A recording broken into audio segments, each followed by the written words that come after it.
Palais. And today is a special session which will focus on Asia and have the great pleasure actually to welcome many people, but especially Grida first, who will introduce the first panel. And just to say a few words, so it's a small specialized event. I'm quite excited about it because I think it's a subject that hasn't been tackled really, like which future for NFTs in Asia. We know there is a big potential, and we're going to focus on the artistic part here. And yeah, very happy to have specialized people, small talk, and to network and see how actually we can have this Asian part also integrated in NFT Paris. Thank you, Grida. Thank you. Okay. Yeah, thank you so much for having us first, Asia Now, and thank you for inviting us NFT Paris, Alex. Let's begin. Let's have a seat first. We have esteemed guests today, Audrey, Yue, Thomas. Please have a seat. Yes. Shall we begin with some energy? Thank you. Thank you so much. Okay. My name is Grida. I am South Korean, and I'm a curator of the first NFT and crypto art gallery in Paris called Iham. It's in Bastille, so if you have more time staying in Paris, please visit us. And also, I'm a publisher of Nif's Gateway as a curator, so yeah, really honored to be here today. And please, would you introduce yourself? Audrey, please. Thank you so much. Very excited to be here. I'm the CEO and co-founder of TR Lab. We're a fine art NFT platform, and we work mainly with traditional artists in entering the space. And so my connection to Asia now is actually we are showcasing a special project of the NFT project that we worked with artist Tychey on called Your Daytime Fireworks. And currently we're working with the Calder Foundation on a very exciting NFT educational experience, as well as with Vogue for a fashion-related collaboration. Hello everyone, good morning. My name's Yue. I'm an independent curator, and also I'm working today at NFT Factory. Thank you for coming. Okay, hello everyone. So I'm Thomas. I'm the co-founder of the GCA DAO. We are hosting the NFT exhibition in Venice actually. And also I'm quite implemented with the projects, crypto projects. So advisor for one marketplace, NFT based in Switzerland, and also VC. Thank you. Yeah, thank you so much. And let's just get to the point. And thank you so much for our audience to make here a Saturday morning. So it's really, needs a lot of courage. But yeah, thank you. Let's go. So let's begin with the difference between Asian NFC scene and other countries like other continents, Europe and US. So yeah, would you share our opinions about maybe you feel some difference between Asia and other countries? Yes, please, from Audrey. So I haven't been back to Asia ever since I started working on NFTs, which is, I think, maybe the case for a lot of Asian people. But through working with Thai, I think we're very organically able to attract a lot of different Asian community, in particular the global Chinese community, who are very big fans of Thai. For those of you here who may not have heard of Thai, he's one of the most well-known contemporary Chinese artists of today. He's especially well known for a solo exhibition that he did at Guggenheim in 2008 called I Want to Believe. And he also has an amazing Netflix documentary show called Sky Ladder that's about him creating a 500-foot ladder in the sky in celebration of his grandmother for her 100th birthday. And she actually passed away shortly after the explosion. And so in working with Thai, we were able to organically be exposed to, I think, a newer Asian community. And I think two things I want to highlight that I notice are different is I think a lot of people in in the Chinese community in particular, weren't able to see artworks in person, weren't able to do experiences in person. And so there was a lot more demand for an online community to form around NFTs. And so there were times, especially as the rest of the world emerged from COVID, where we felt like the Chinese community within our Discord were so active and very interested in continuous online experiences. The second thing I'll note is I think that in China, there's less NFT Paris and less chances for people to experience NFT artworks in person. And so I think we've seen collectors be very interested in frames and also very interested in small frames in particular that they can display on their tabletop in a way that I think is not as prevalent in the Western collectors that we see who work with us. Thank you. Thank you so much. And you also work based on the cultural point of view and then also art. So please share your insight, please. Yep. Yeah, as Audrey, I'm following just the news about the NFT market at Curator in China from here, since I also didn't come back to China for 3 years. But as I'm working with many emerging artists as a curator, so I'm following the news about how they deal with the Chinese restriction about NFTs and the crypto market as well. To give you some context, in China, on 2017, the government restricted the crypto trading, and on 2021, the transactions of crypto currencies prohibited as well. And actually in China, there's not properly say the NFTs, but there is this Chinese kind of equivalence of the NFTs, that is the digital collectibles, which is the 数字藏品 in China. And as the Chinese young people and companies are really eager to working with digitalization, so actually there's a lot of collections which are created. We have also this specialty that all the digital collectibles, they are not available on the second market, so only the first market is that we could buy the digital collectibles on first market. So actually artists and the business, they really sell on a big quantity at the beginning, as well as museums. I think this is some Chinese specialty for NFTs. And Thomas, you're also a big collectors, and you run the DAO culturally, and also you are into the NFT market. So if you could feel some difference, Asian difference, and then the other, that would be great to share. Thanks. Yeah, thank you.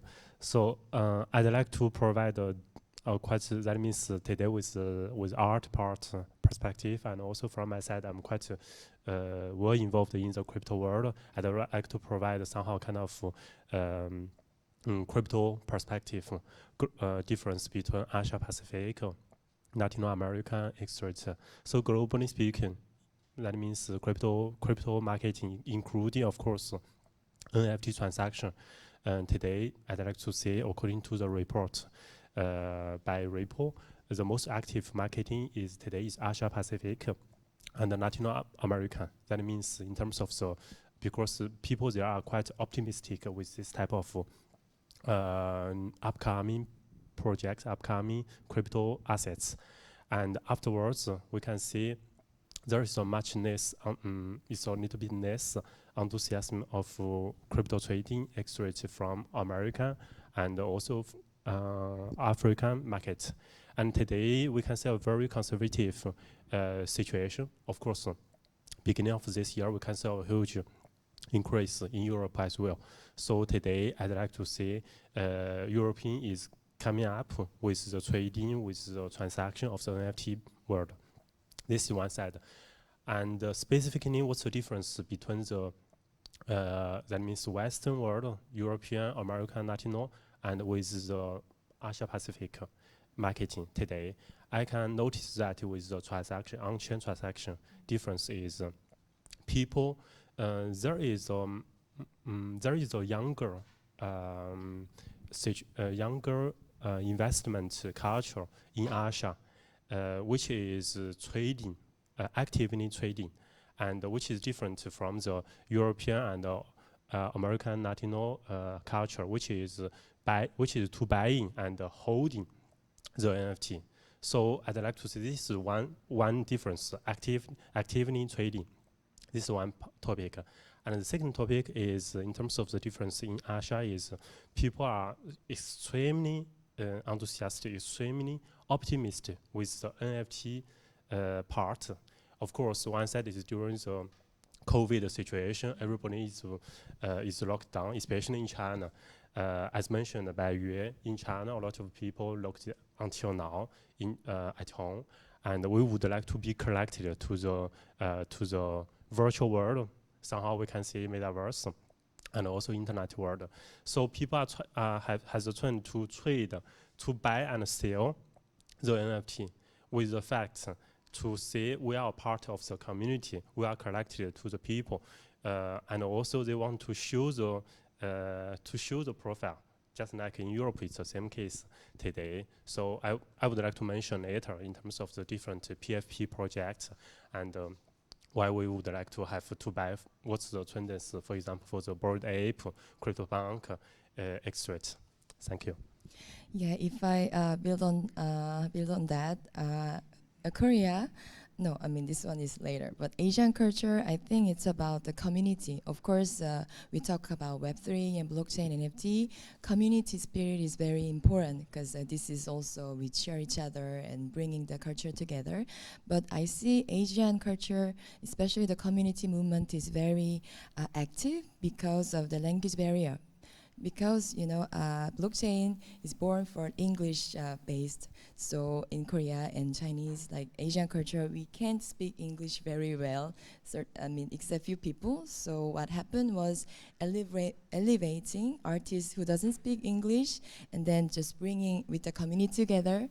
So I think because of that, it became really strong and really solid friendship also. So we discover new friends, new family.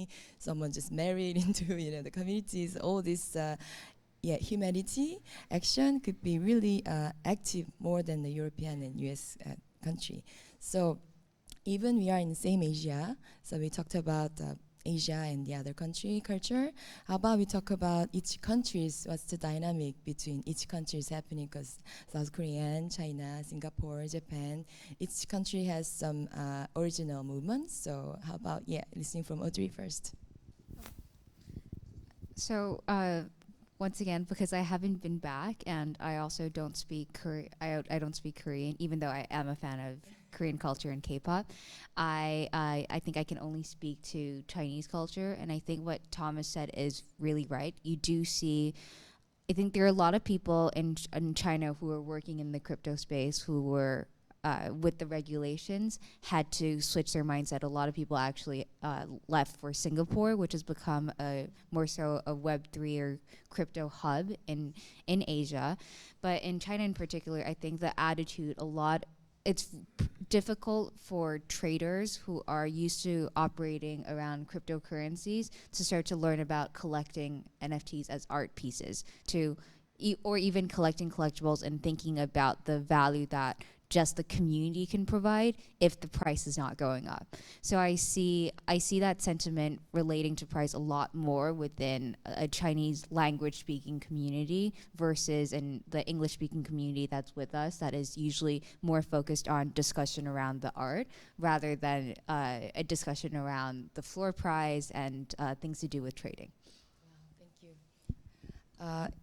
As far as we heard, that China, they have government difficulties to accept the cryptocurrency, and then still the community is very strong. So we'd love to listen more about what's going on in China. So please, Yue, Thomas. As we have our own social media, as Red, Xiaohongshu, or WeChat, actually, if you do a research on this platform, you can find a lot of talkings based on the 数字产品, the digital collectibles. I think I should clarify that here what we can talk about, like not prohibited by the government is different from the NFTs, and still people are trading NFTs in China with VPNs, etc. But actually, in the official communities and communication, we are only talking about 数字藏品, and there's also a lot of tradings are a lot of transactions, I should say, because we cannot trade. We can only offer, but not trade or sell on second market. So there's a lot of also shops on Taobao, which is the equivalent of Alibaba in Chinese version. So we have this specialty in the Chinese communities, the special way to talk about NFTs and their collections. Okay, Thomas. Okay, there is a very interesting, as mentioned by Audrey, situation today is I can see a very important, I'd like to say somehow kind of in the world of Web3 and NFT related people from China, moving from China mainland to Singapore, to Europe, to America, etc. Due to the regulation issue in China, because people are eager to work and to participate in the movement. I'd like to say the revolution, NFT related and also crypto related topics. So I'd like to mention one country specifically, it's Singapore. I was there 2 weeks ago to participate in the 2049 token 2049. I can see there is people there were super passionate with the crypto world NFT related projects, and with the view of the crypto part, the Web3 part, we can see NFT started a movement by attracting massive adoption from the different world. So one of the example is, for example, today I'm so happy to be here to represent a part of Web3 world and of course a part of NFT world as well, because this is the first time, I'd like to say, in the last several years we have the combination between the tech area and also art area directly. So which is, of course, in terms of art, digital art existed several years ago, but from last year, 2021, we started NFT, which is supported directly by the tech, which is called blockchain. So just come back with the Singaporean part is today, in terms of the situation, Singapore is, the regulation is extremely open to the crypto world, NFT artists, etc. So people there are very active. So one side. Another thing I'd like to just mention is in terms of the VC. If you have a project, if you want to work with people and get the financial support, I think one of the location you can to go to and to check is Singapore. I think it's a must to check. Thank you. Yeah, if I explain, Korean situation, because Korea is also as active as Singapore about the blockchain and crypto. It arrives around 2 years ago, first by the artists. It started from the Clubhouse, the voice-based application. We start to talk about what is NFT, what is digital art, how can we be really original. It's like, taking our own, let's say, fungible token by our art. So it started with the artists first, and then we start to talk about art, and then the big artists came, Korean artists came, and then just became famous in the scene. So after that, market arrives. And at the same time, there is a coin called Clayton. Clayton is also crypto money like Ethereum. So we have a creator of Clayton coin. So NFT market started with Clayton, not Ethereum. So which was really special. So we built a PFP project based on the Clayton, and the Clayton export to Asian blockchain market. So that was quite special. So now all mixed with culture, science, and art and the market. And of course now we are having a bear market, so everything is a little bit slowed down, but still creating another our own coin and exporting and artists as well. So it's quite dynamic. And also, as mentioned, Audrey, the K-pop entertainment, this entertainment companies, they are really excited about launching NFT business with the K-pop. BTS is preparing, and other idol groups, because NFT has a lot of potential to spread with collecting culture and data digital sides. So this could be the Korean side. And now we talk about each country's situation. So how about in the crypto scene in general, we have quite famous, well-known Asian artists plus Asian projects. So how about we talk about that? Yeah, from Audrey, please. Thank you so much. I think because the main focus of TR Lab is working with traditional artists and onboarding them into the NFT space, the project that it's obviously dearest to my heart is our collaboration and partnership with Tychey.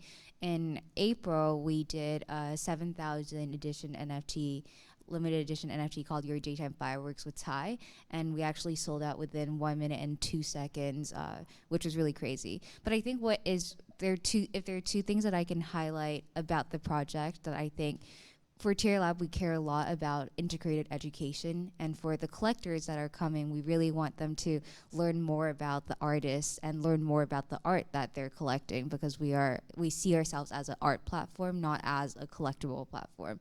And so with Ty, when we started working with him, we took note of two things in particular. One, he really cared about people knowing about his background. So there are a lot of aspects that we included in the ultimate design and animation of the fireworks that actually took inspiration from Chinese ink paintings and also from Ty's various projects conceived around the world.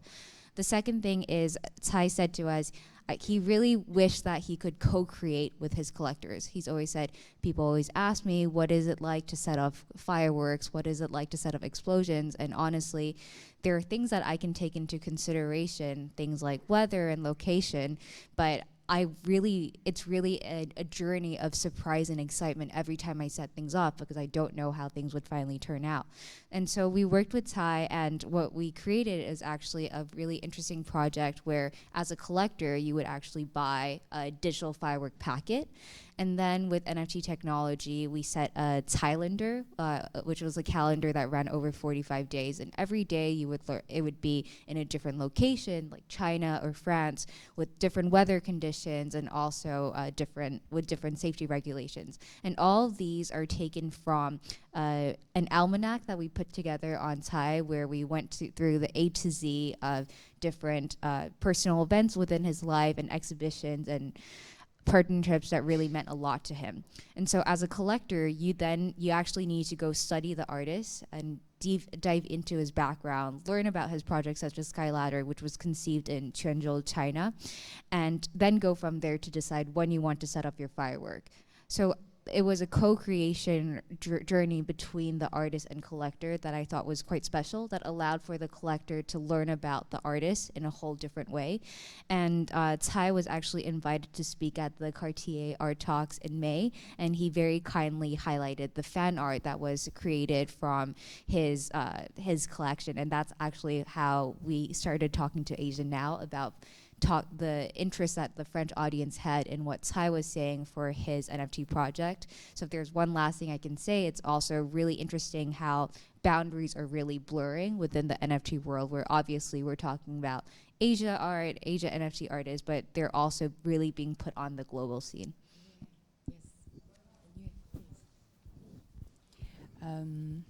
As it concerns to me, I think I'm more focused on the emergent scene in mainland China, and I would love to mention a young artist whose name is Song Ting. Her digital collectible win auctions in China on the digital collectible market. She's like freshly diplomed from the Tsinghua University, and it's kind of equivalent of people in China last year. then for the NFT side, I think a lot of mainland Chinese artists are just like staying anonymous when they drop their collections on the Western NFT platforms. And I think in the NFT China community, there's like Ying, a lot of artists that we do not know who they are and where they are in mainland China, but actually they showed this kind of anonymous and very active participation as well in the community of the global NFT market. Thank you. Okay, Thomas, maybe you could mention about, famous project based on Asian touch or Asian based. Yes, please. Yeah, so I'd like to mention two people. I think it's very interesting and very significant in terms in the NFT world. So one is quite famous. One is Bored Ape artist. His name is Senega, and basically she's 27 year old Asian American. It's not so it's very representative because I'd like to say in the crypto world, in the NFT world, it's quite difficult. It's quite difficult to differentiate the culture from one to another because everything is quite connected. And so Senega, Asia American, and created the Bored Ape, famous Bored Ape today, and with a mix of the culture, we can see the culture from Japan, from Arabian, etc. So it's somehow I'd like to say NFT world is start to come up with the idea to collect the different culture together. This is one example. Another one I'd like to mention is with NFT. What's the technology difference? Is as mentioned by Otto.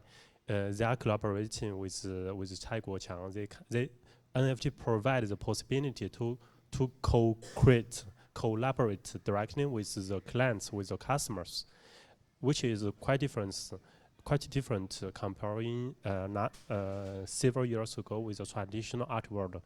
And also we have also the possibility as a digital art, instead of to create a physical art, we have also to possibility to provide the movement, with different. We have also the possibility to create somehow kind of interaction with the blockchain technology behind, to interact with different people to participate in the creation. And so the second one I'd like to mention is Wang. Wang is Singapore. She's a Singaporean, and she started her journey 2 years ago with NFT world, and now she is one of our artists with the Venice Biennale. So if you want, you are always welcome to visit the Venice Biennale NFT pavilion in Venice. Yeah, Korea, we have also quite important global artists, Korean based. So one is Mr. Misang. He's one of the pioneer NFT artists from Superblue. So I think that there's a common thing with the artists is they used to be not fine artists. So it's like there be illustrators or animators, 3D art directors. So Mr. Misang was also really well-known animator, and then he started his journey on Superblue, and then by the Gabriel collector, he became a superstar, and so his world is also cares about the crypto world and all this crypto phenomenon. So that's how he drives his artwork. And also he created his own PFP Ghost project. So this was very globalized before, but now it's creating unique culture in Korean holders as well. So Mr. Misang, definitely you should keep an eye on it. And the second artist is DK. DK, he is a Korean but living in America, and he is really inspired by Japanese game, Nintendo Super Mario. So we will talk about Japanese culture later. So he collects he's collected by the Cosmo Medici, also one of the famous collectors in the scene, and he also continues his journey. So DK is also really important artist. And we talk about Krista Kim. Krista Kim is also one of the very OG pioneer artists. She's Korean, but her nationality is Canadian. But also her theme is about Zen and self-meditation. Her artwork is always about spiritual theme because her father is Taekwondo master. So yeah, I'm sure there'll be some influenced. And we talk about Japan. There is also really important PFP project as BAYC. It's called the CloneX by Artifact. Artifact itself was also a crypto fashion company, but they collaborate with the Nike and plus one of the famous contemporary artists, Murakami Takashi. So he joins as a parts designer. So it means we can see all this Murakami Takashi signature touches. So also Asian touch is always globalized, we can say. So all these artworks and creations and crypto artwork is really based on 80s pop culture, such as really we can talk about Japanese culture, Nintendo, Super Mario, Sony, all these young kids who grow up with this gaming. We became the leader of blockchain and coin creator and designers. So we are really inspired by this Japanese culture. So we also need to talk about, Japan influence with the cryptocurrency. Yeah, so maybe next time later. So let's move on to now we are in Asia now, which is not familiar with the blockchain. So how about we talk about any difference between Asian traditional artists and crypto Asian artists. So maybe you can start with Audrey. So I think because my experience has more been working with traditional artists overall, I think that we think very differently about working with traditional artists versus digital artists, especially many of them as they're thinking about entering into the space. Because as you said, for digital artists, a lot of these artists are people who used to be known as animators or designers. They previously could not make a living off of their own work. They had to be commissioned by a brand or a project to do something that is specified by a client. And so I think NFTs have really provided this revolutionary technology for them to be able to make a living as an artist and be able to self-identify as an artist. However, for traditional artists coming into the space, because when you talk about CloneX also worked very closely with Murakami. I think that it's a different. You need to think about it differently because their work is not existential to the space. So we work very deeply and closely with artists in coming in and making sure that what we do with them is NFTs that are not possible, that's something that's not possible without the NFT technology. So for example, with Tychey, with the fireworks, there's actually an element of burning, which is very common within NFTs, but we package it in a way that was very interesting to understand and easier to understand for newer collectors and art enthusiasts who may just be coming into the space. But I think with crypto artists, we try to support them in different ways. We think that one of the biggest difference that blockchain has actually caused has been in the role that an artist plays as a digital artist, where they actually they don't usually work with galleries. They actually do their own PR, their own social media, they are their own manager. So I think it also places a new expectation on what the responsibilities of a young artist may be in the 21st century. Thank you so much. Yes, you please.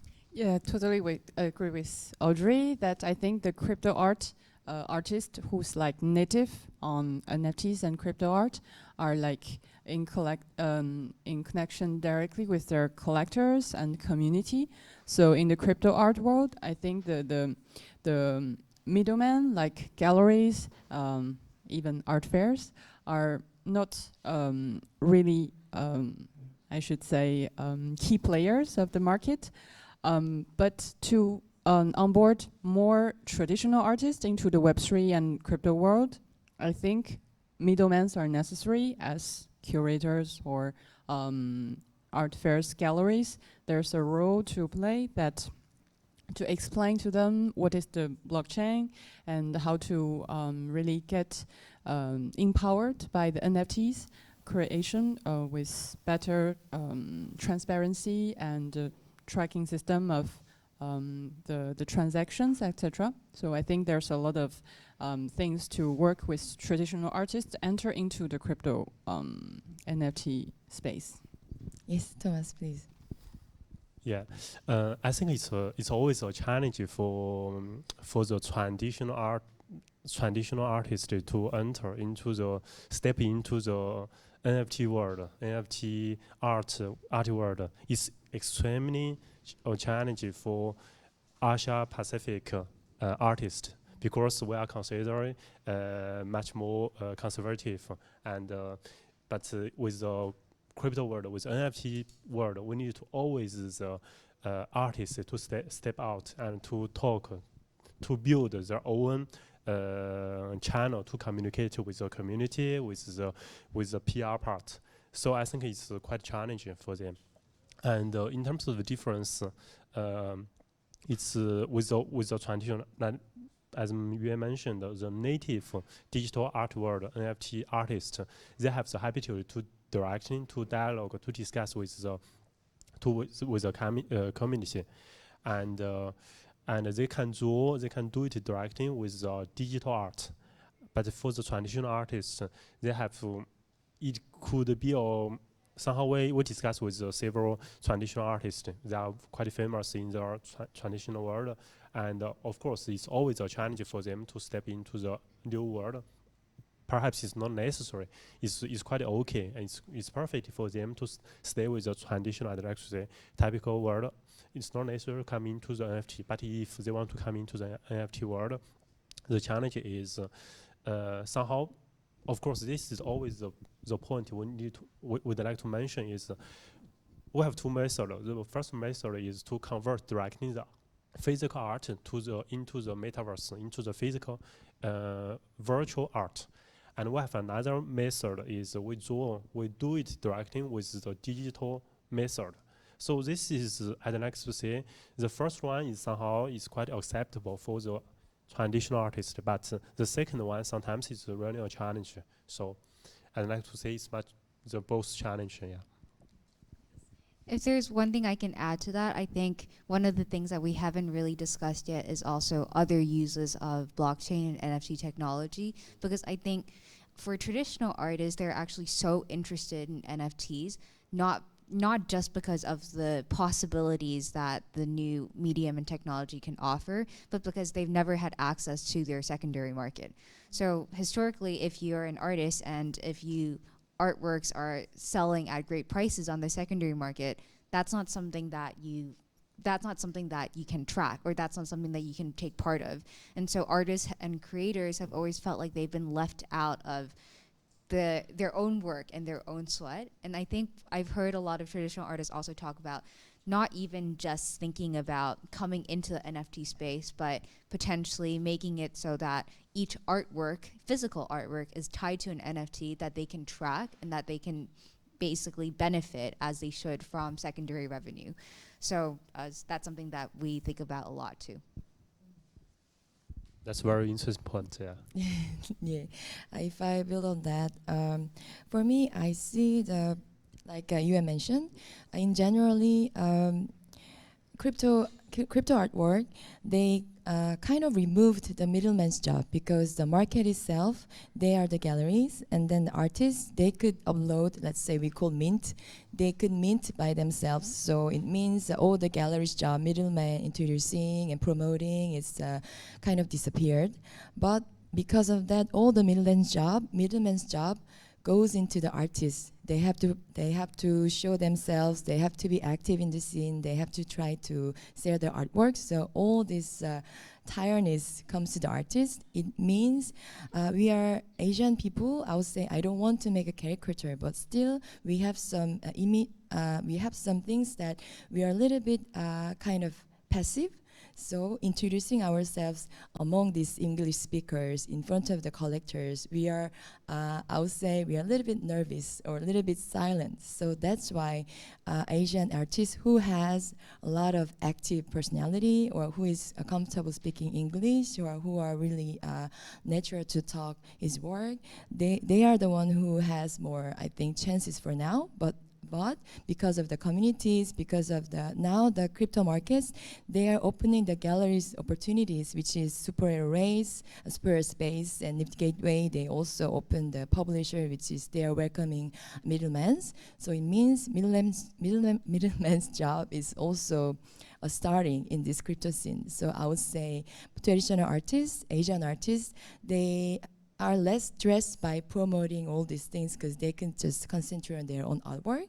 But Asian crypto artists, they will be, I would say, needing more courage to promote their artwork. So that's how I see the difference. So maybe the time is almost done. Maybe we can hear some questions before we end up. So is there any questions or adding? Because now we have Tomomi, she's also a Japanese NFT community leader. So if you have any questions about Japanese crypto culture, please, ask her. Thanks for visiting. If you have any questions, maybe we can take it. Yeah, I will count 3.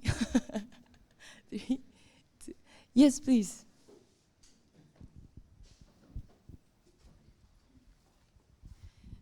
Thank you very much. This is very inspiring.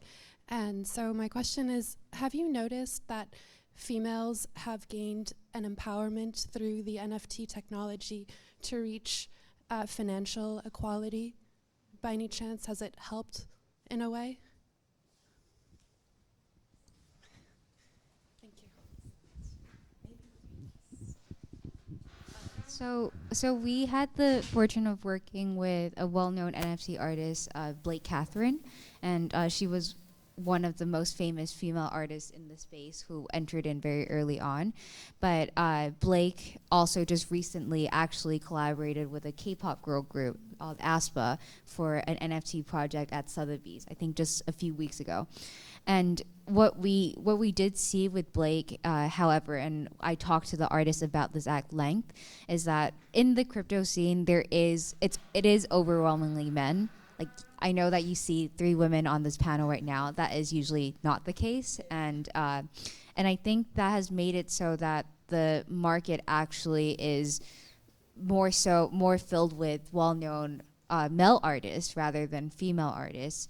And with Blake, I think something that she really notices too with her engagement and her Twitter, she sees that even though she has more followers than a lot of her male counterpart artists, she actually feels like she has less engagement from the crowd because potentially they don't feel like her aesthetic appeals to a more masculine eye. And so she talked to us about that at length when we were working with her. To your answer, I don't think it has helped women in achieving financial equality. I do think that there are a lot of women, and there's a lot of people trying to push diversity in this space, which is really important. And I mean, I'm obviously biased because I am a woman, and I lead a women-founded platform. And so one of our initiatives is also we really want to work with more female artists in the future and entering into the space. Thank you, Audrey. If I build on that, like as you see, the blockchain crypto culture is also most feminine space as well for culturally.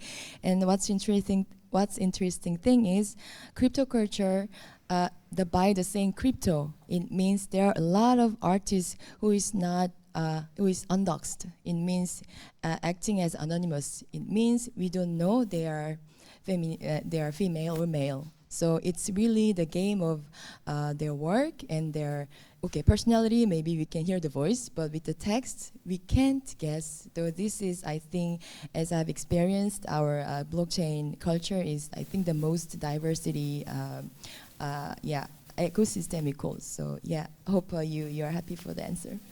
Yeah, and maybe the next question. With our community here, our factory friends, or Tomomi. Okay, maybe then we can finish. We can hear some last words from this time, Thomas, please.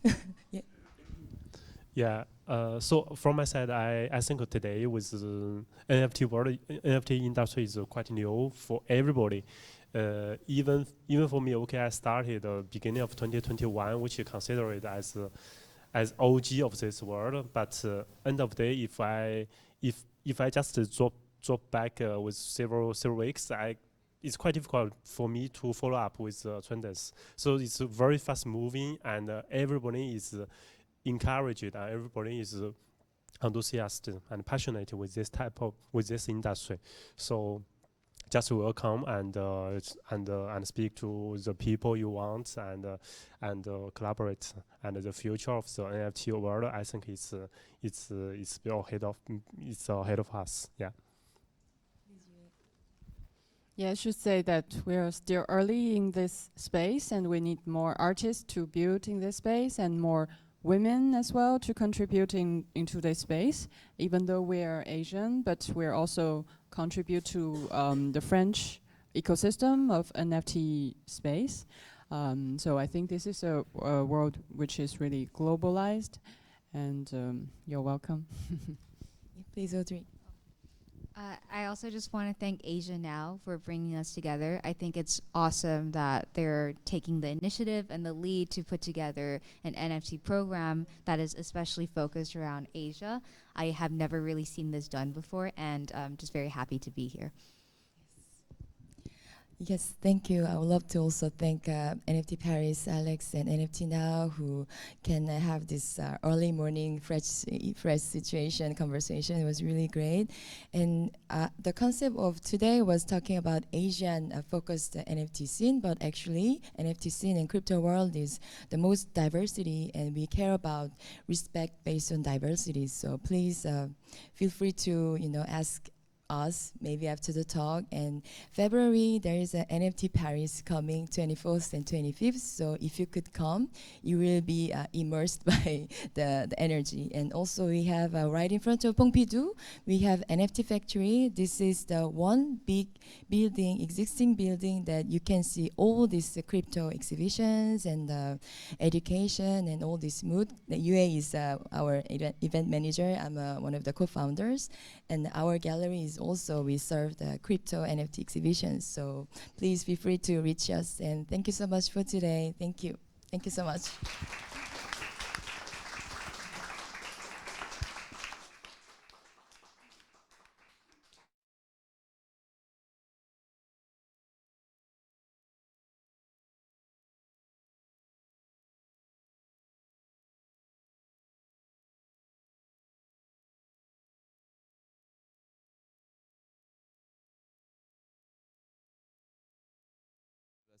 And Young.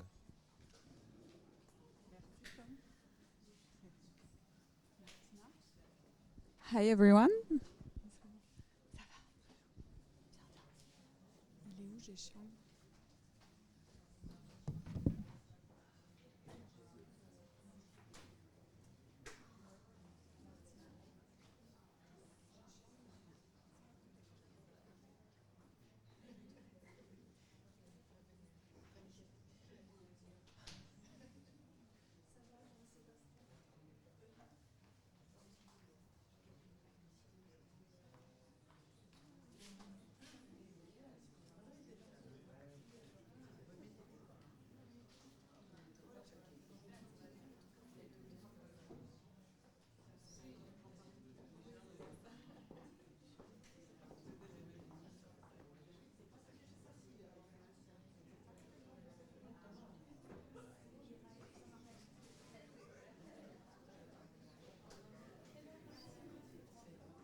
Est-ce que ça marche?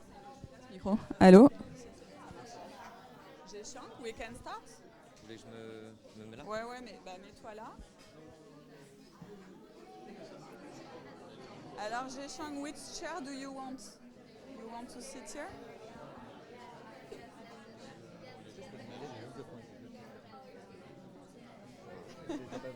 Alma, tu restes sage, hein, bébé.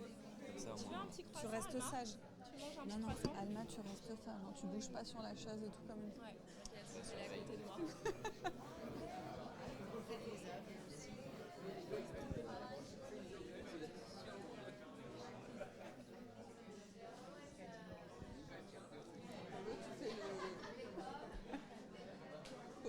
Tu me dis quand tu veux, tu lances le truc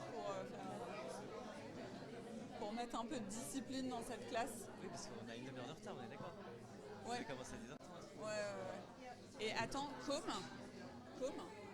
excuse-moi. C'est 30 minutes, c'est ça? Ouais. Tu veux me faire signe un peu quand t'es timekeeper? Ouais, parce que comme on n'a pas de...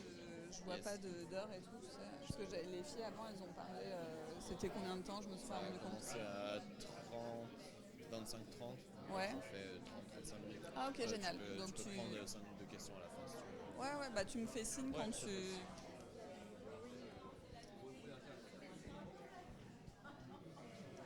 Et JS, du coup, t'es arrivé directement, t'as pas eu le temps de passer encore... Si, Ah si, t'es passé? Ça te plaît? C'est bien. On a eu des super... bon après c'est difficile de vendre comme ça. Oui, on ne sait pas faire ça, mais spécialement. Il y a 2 personnes qui ont acheté. Et non, et globalement, par contre, super retour. Justement, on n'est pas tellement...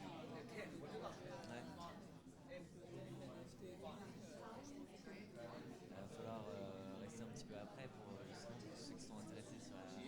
Bah oui. Bah, je t'invite aussi à... Ah non, mais bien sûr. Ouais. Non, mais c'est le but.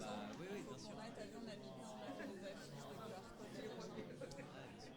Donc, Evelyne est aussi là pour... Après, tout le monde vient prendre un NFT.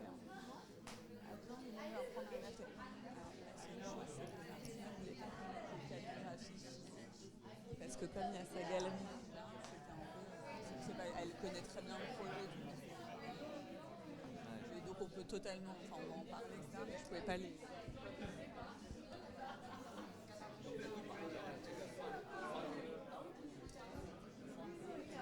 J'espère que ma fille va se tenir à carreau là, parce que j'espère que ma fille va se tenir à carreau. Elle est trop mignonne.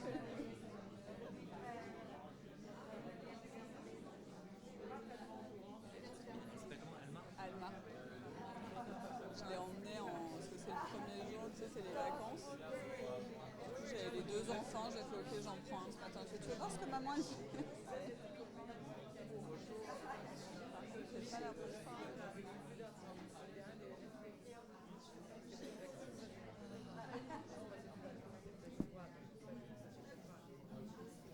Je comprends, tu sais, les profs, quand ils arrivent dans un amphi et qu'il n'y a personne qui est assis, tout le monde ça. Vas-y, je pense.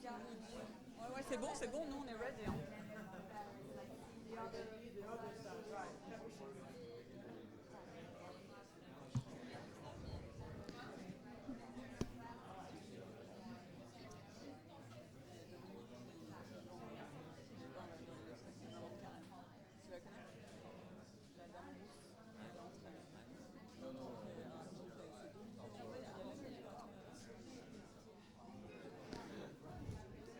Good morning, everyone.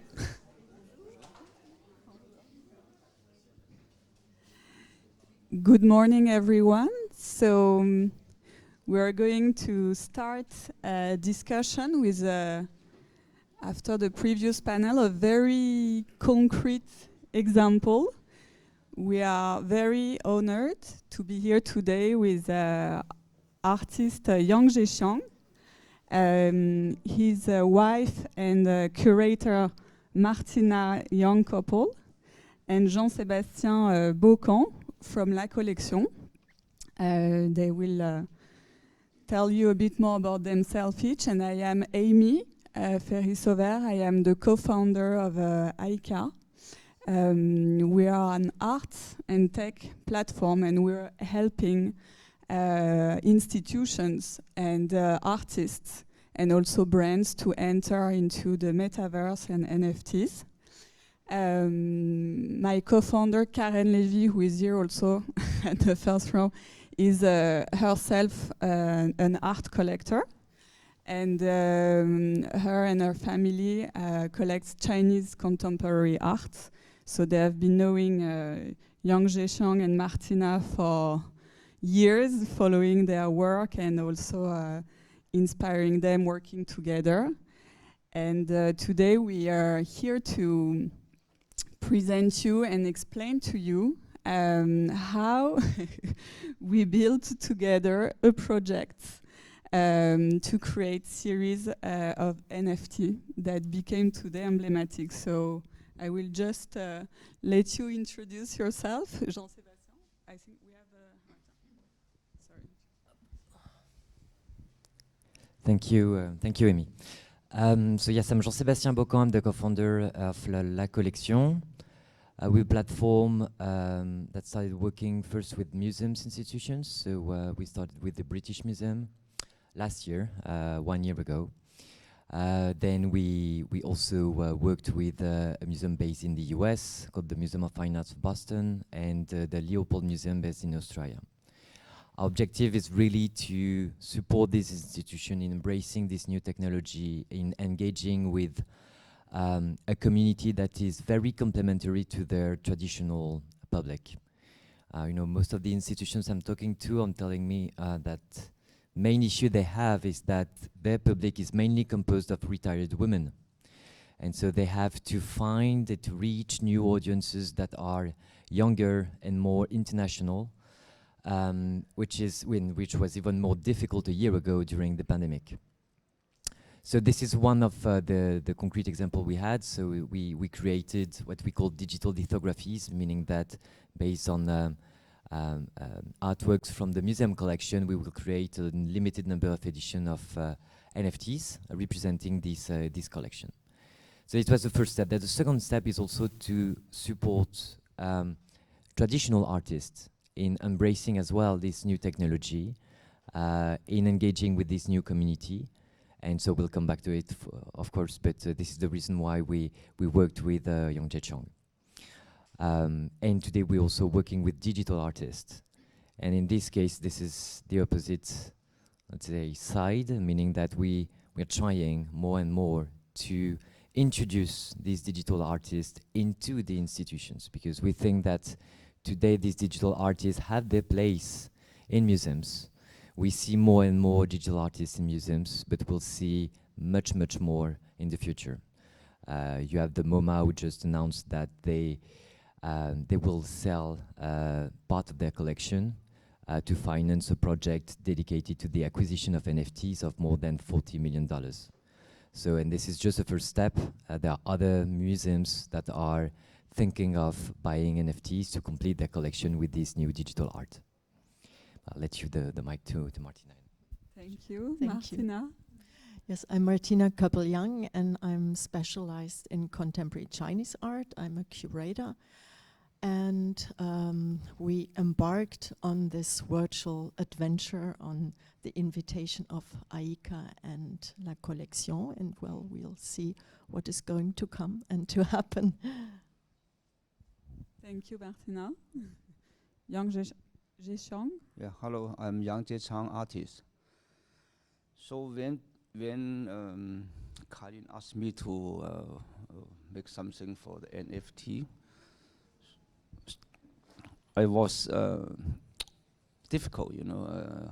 I can't say no, you know, because I really very close friend of the family for Livy. So and finally, my many famous fans told me carefully, you are quite famous. If you make this, will be in the hole. So okay. I like exciting. I like people told me don't do this. Always, if people tell me go to the right, and then I will go to the rings. So this is the beginning. And I think 100 years ago, when Marcel Duchamp showed people the fountain, This is the evolution. So that time was really, nobody understand why Marcel Duchamp is a painter, he saw something like this. But this now people understand why Marcel Duchamp opened everything. Few years ago, when my son asked me he's going to learn something, I tell him, okay, you are very good son, good boy, you have to learn lawyer, or have to be a doctor or architect. Okay. He said, you are really, really Chinese. So and then he studied about song design. Only few years, he's very famous now. Open a company, own company, very busy every day, earn money. So I think this is, I trust the young generation.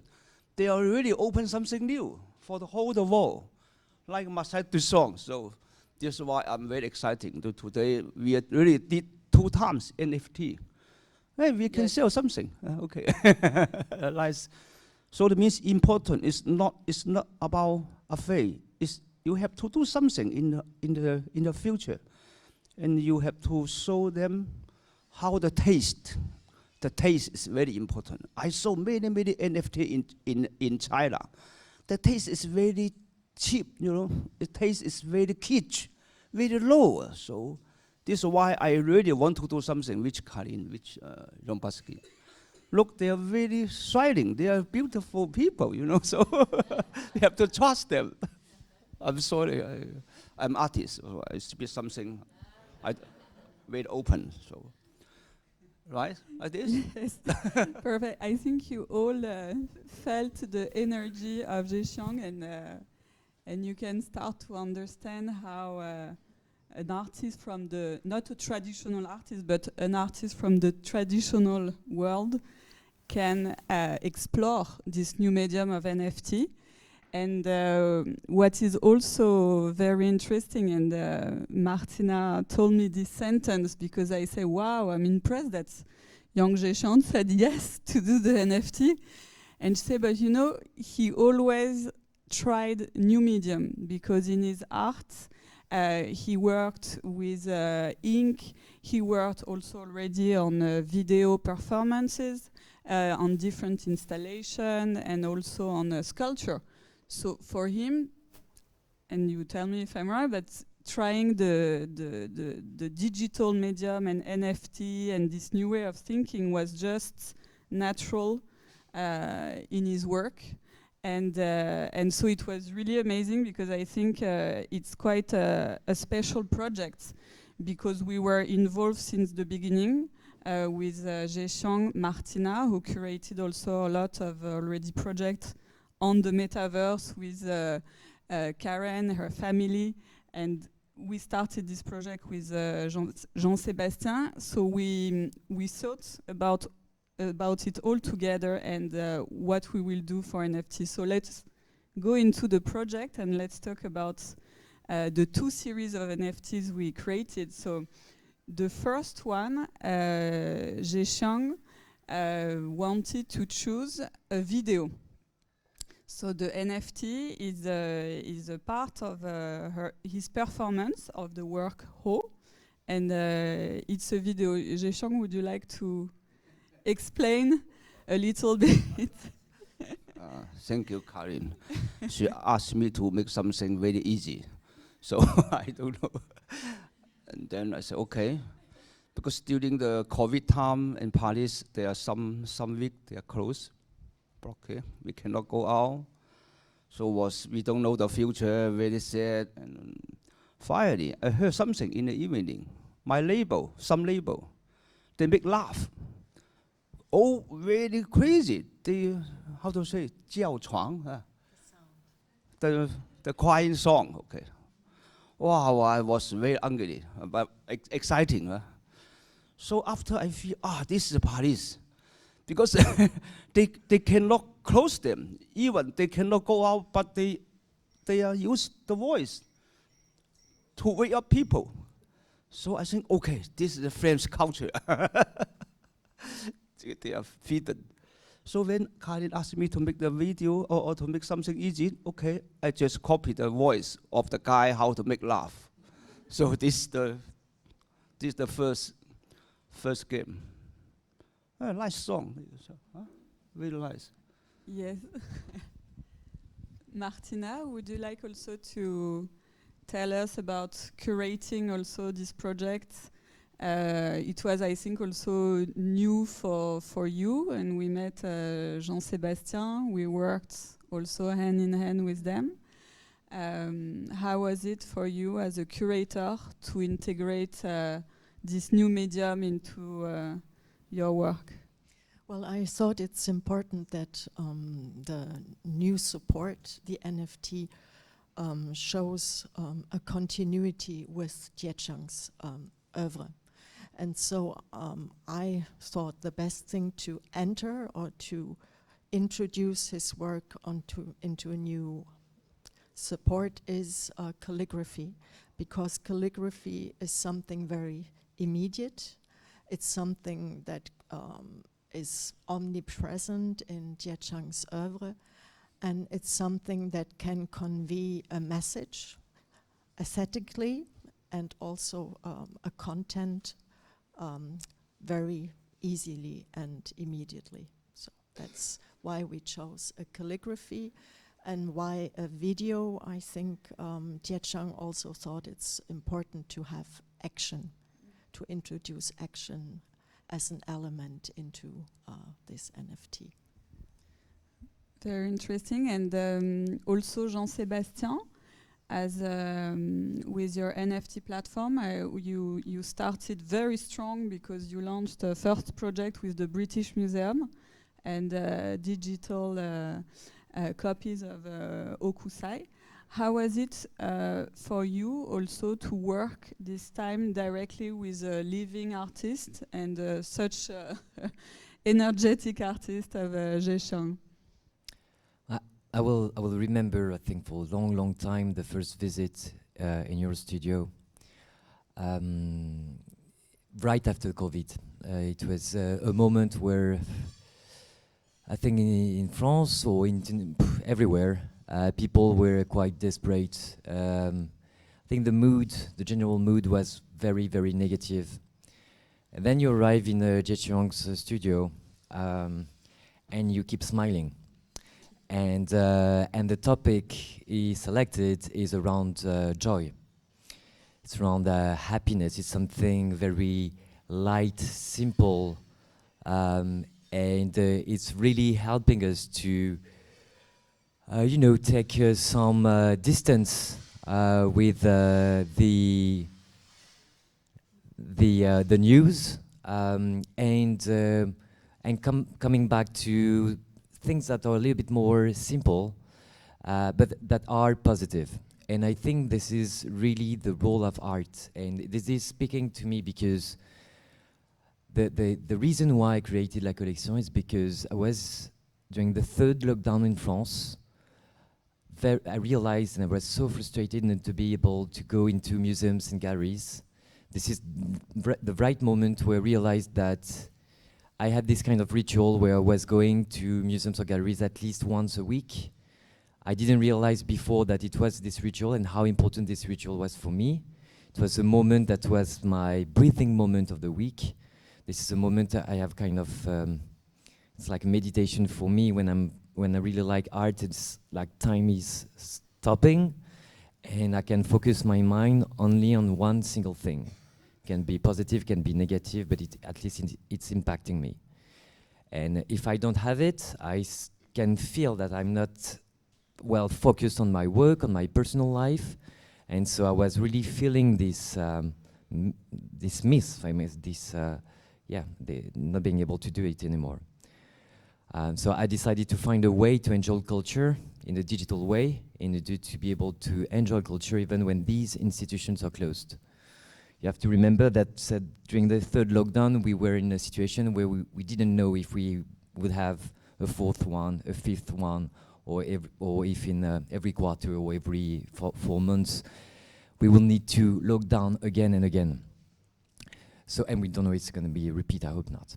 So anyway, this role of art of helping any visitor to escape from whatever issue, this is something that Jiechang is, I think, provoking very, very well. We had a very interesting discussion on how NFTs could be leveraged. And this is true that starting with the video was making sense because I think the role of NFTs is also to create a closer proximity between an artist and its community of collectors. You have direct interaction, and the beauty of it is that these interactions, these connection discussions can start before the finalization of the artwork. And so the curation can be kind of lived by the community of collectors. So we heard right before co-creation between an artist and his community of collectors. So here it was not co-creation or co-curation, but still the community was able, before seeing the final artwork, to see how it was produced. And it's even more important in this case where it's not just creation of an artwork, it's creation of an artwork with a sound. The title is O, and Jiechang is kind of singing on this. But it's not singing, it's saying the word O in a very specific manner. This is something you would never see, never hear if you were just enjoying the final artwork. So having this video is, it's a new way to discover how an artwork is done and what's the story behind it. Thank you, Jean-Sébastien. And I think that we are all proud really of this first NFT. And except from being here today, we are very honored to show it during Asia Now. It was also the first NFT exhibited in a French National Museum, in the Musée Guimet. So I think this is also a very strong moment in the history. So I think for Jiechang and Martina as a curator of this exhibition, the carte blanche of Jiechang at Musée Guimet, it was just natural to show this work because it was the last work of Jiechang. It was maybe in the first while a bit disturbing for the museum world or institution, but in the end we see that it raised a lot of interest from younger generation, publics, and it's very natural to be there. And I think that today also what is a strong message when an artist, such an artist like Jiechang creates a digital work that is anchored on the blockchain, is that with this also you enter in the, I say it first in French, the patrimoine immatériel, but the immaterial patrimony, maybe in English. So really there is this this idea also of mixing physical and digital and getting into eternity. And as Dominique told me one day, because the family is working since a long time also with Jiechang on a Metaverse project and digital initiative. She told me, but who thought that one day Notre Dame will burn? And so it's also, I think, important for institutions, artists, and culture to diversify the medium on which they are remembered and created. So we hope that, we know this NFT will live forever. And as we are here, and unless the full, but this is Jean-Sébastien, the specialist, but unless the full blockchain explode, or who knows, but it's a good safety to have. And we are, I think we can also talk about the very new project we launched together a few days ago.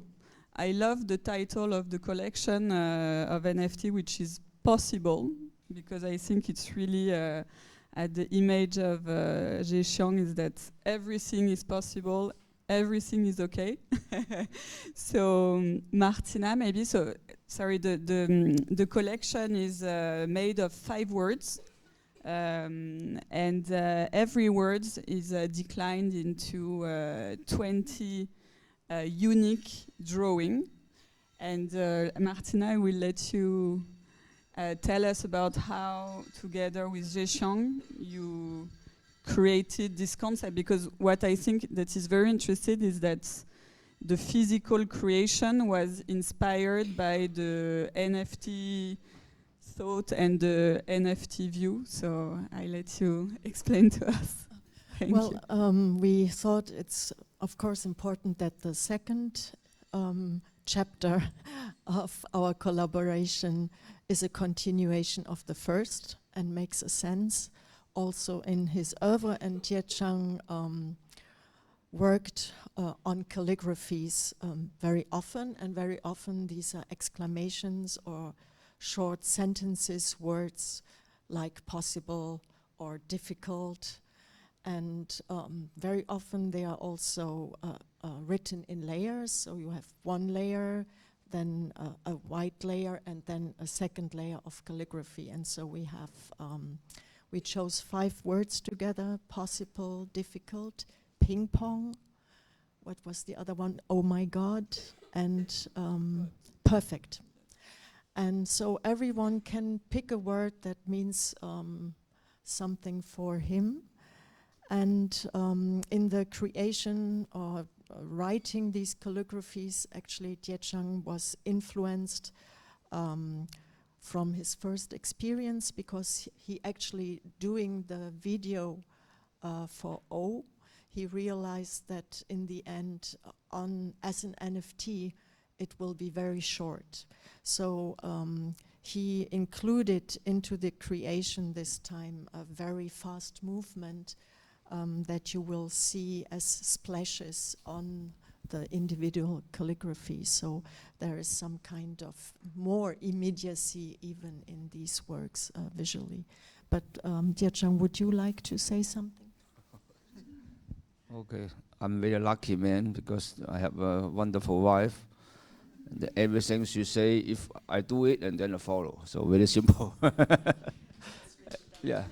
And yeah, people know Dominic and Sylvain. They know me very well. They know our family very well. And also, I have a very beautiful daughter. She's a filmmaker. So I asked her to help, because NFT, they need a high technique, because I don't know this very contemporary technique. So she's very easy. So and Karin trusts us, and then they trust my daughter. So, and they trust my son, because he's a very famous song designer, so he helped us too. So this, I'm very lucky. It's not only me. For me, easy. Just okay, God, and then okay, God, and then finish. But during this action, you need something. You need someone to help you to work together. It's not only so you okay now finish. No. Martina very detailed everything. Karin and Jean-Sébastien, they are very detailed. They are fine. You know, they know how the quality. So this is important. The technique is important. Of course, for contemporary art, they don't show you the technique important. They also show you easy. But no, it's difficult sometimes. If you want something to do simple, and it's really difficult. More simple is more difficult. So I say I'm very lucky, man. Around me there are a lot of powerful people. So this is the secret. Thank you, Jiechang. Yeah, it's perfect. And I think before we're gonna end the conversation, and what I invite you also is after the series of talk, the session, we can also meet with Jean-Sébastien and Martina and Jiechang just here, so we can show you the NFTs, tell you more in detail also about the project. It was also a new step in our collaboration, because we involved also, we collaborated with Connaissance des Arts, the magazine, so it was really for a strength thinking about how to make this project very powerful. Jean-Sébastien, you have a last word No, it's before the questions. something that's important with this title possible is it's also for us it's how can we make possible bridges between physical and digital. This is also the key question for La Collection that we need to answer. And from the beginning, we tried to answer this question, how to create bridges and not separation. In this case, it's a perfect example of by buying the NFT, you will have access to the physical artwork. So it's more kind of a pass to have access to something physical. So it's not purely digital. And so therefore it's very different from the first project. This is something we're trying to do again from the day one. Day one when we launched the platform, it was to complement a physical exhibition. So that's the reason why we selected a Japanese artist called Hokusai, because the British Museum was launching a physical exhibition dedicated to this artist. And we're complementing the exhibition by showcasing the entire collection of Hokusai from the British Museum, while on the museum you could have access, you could discover only 50% of the collection of the British Museum. And to create this bridge, we had the pop-up store inside the museum explaining to the visitors what are NFTs, what is an NFT, what's this collaboration between La Collection and the British Museum. Here we're trying to speak to traditional collectors and to tell them, actually, you're going to buy something physical. And on top of it, you will have this NFT that may be the first one for you. We have, I mean, this is exactly the role of La Collection. It's not to talk to, let's say, NFT existing collectors. It's to democratize this technology to a larger part of the population and also capture, let's say, traditional collectors. So this is the case here. And then the role also of these NFT is, of course, to represent the artwork. It's also to play the role of certificate of authenticity. Because this is also what let's say, makes possible NFTs. It's just to certify who is the owner of what piece. And so that's also the role of this NFT here. Okay, the last. I was very touched when Jean-Sébastien and Karin, they saw my first NFT in Lafayette. You know, the very famous. It's crazy. Everywhere is make laugh. The voice. I think I'm very happy. So and also in the airport, you remember? Yeah, I don't know we had the but biggest but screen when I with go the in first Lafayette, NFT. everyone says, "Oh, it's wonderful." So Everybody so says oh. yeah. Thank you very much, Jiechang, Martina, and Jean-Sébastien. I don't know if we have time for a question, but I'm looking. Yes.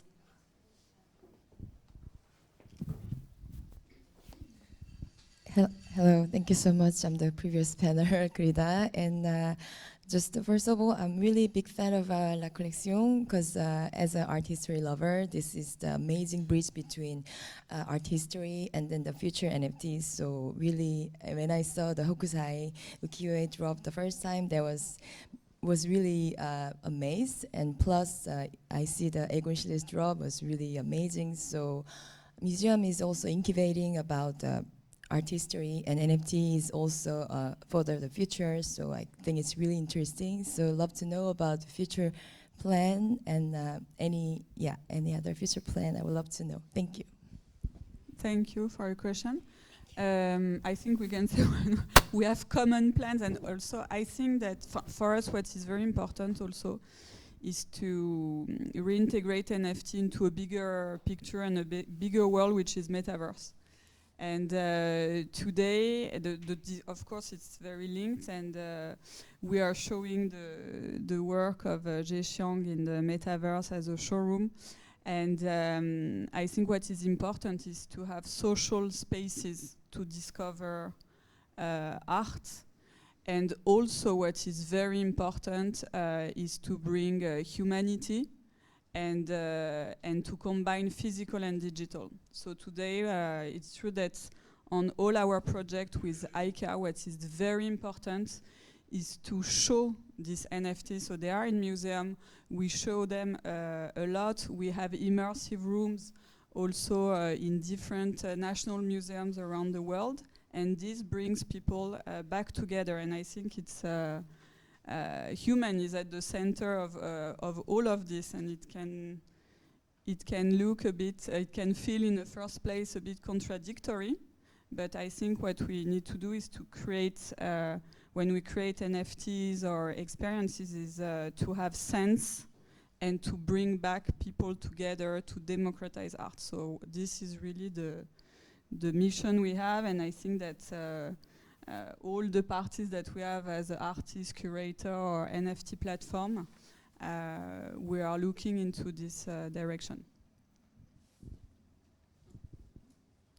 So one quick word is we want to keep trying, exploring new territories. We started with museums and let's say dead artists. Now we're working with living artists. We also would like to work on photos. So we're gonna work with Agence France Presse and sell NFTs under the NFT format. Photos under the NFT format, sorry. That will give you access to a physical photo signed by the photographer and the possibility to meet the photographer. So it's a perfect mix again of NFT playing the role of accessing to something physical, whether it's a person or a photo, an artwork. And we're gonna also try different ways to make art galleries more accessible. So we're gonna test something that is a new membership in partnership with Perrotin, Tadeusz Ropak, David Nabad, so some famous art galleries. So this is something we're gonna test beginning of November. And then we're gonna try even new verticals, like even comics. Because when we say art is not only paintings, it's sculpture, it's architecture, it can be even gaming, it's considered as art, and comics is as well. So we also would like to explore this new territory. Thank you very much, and thank you, Alex and Cometh, for organizing this session. And I invite you also to stay after to know more about the metaverse. Dominique Levy will talk about this amazing adventure as private collector. And we can meet, we are here for the day. Thank you very much.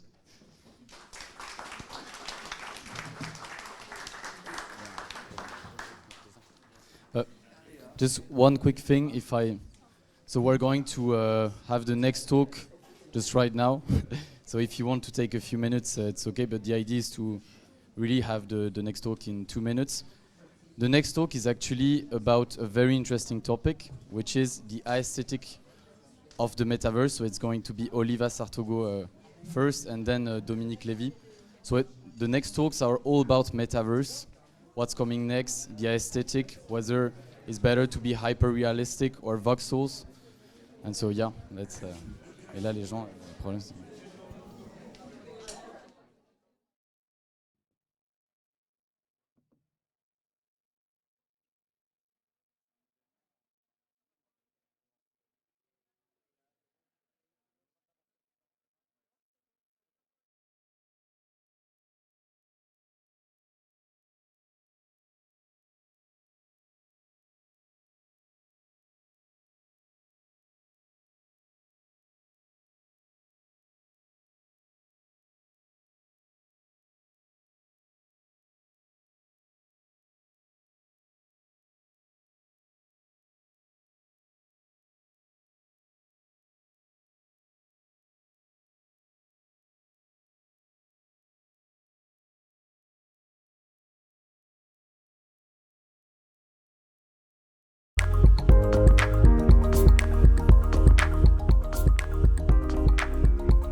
This is the very last talk of NFT Paris at Azanao.